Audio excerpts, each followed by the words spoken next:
आजदेखि हामीले चाहिँ समस्याग्रस्त सहकारीको बचतकर्ताको बचत फिर्ता गर्ने प्रक्रिया आजदेखि हामीले सुरु गरेका छौँ। पहिलो चरणमा आजको दिन हामीले चाहिँ 378 जना बचतकर्ताको बचत फिर्ता गरेका छौँ समस्याग्रस्त सहकारीको।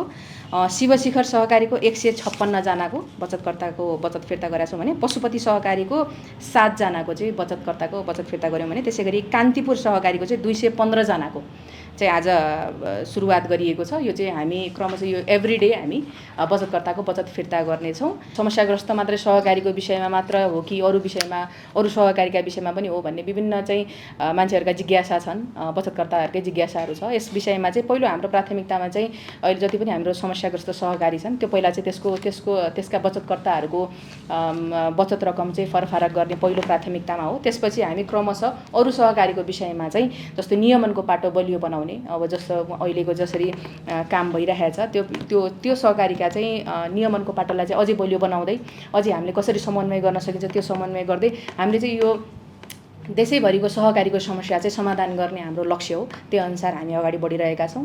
हामीले यस क्रममा चाहिँ 378 जनाको पठाइसकेपछि हरेक दिनमा कति सकिन्छ उनीहरूको माग फारमलाई रुजु गर्दै तत्त ब्याङ्कमा पठाउने काम निरन्तर रूपमा जारी रहन्छौँ।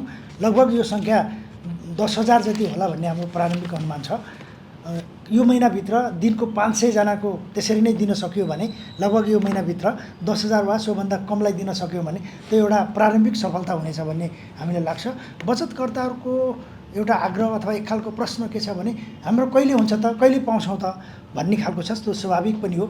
काम कहीँबाट सुरु गर्नुपर्दा कहाँबाट गर्ने त भनेपछि सबभन्दा कमबाट दिँदै गरेर काम सुरु गर्ने भन्ने हो।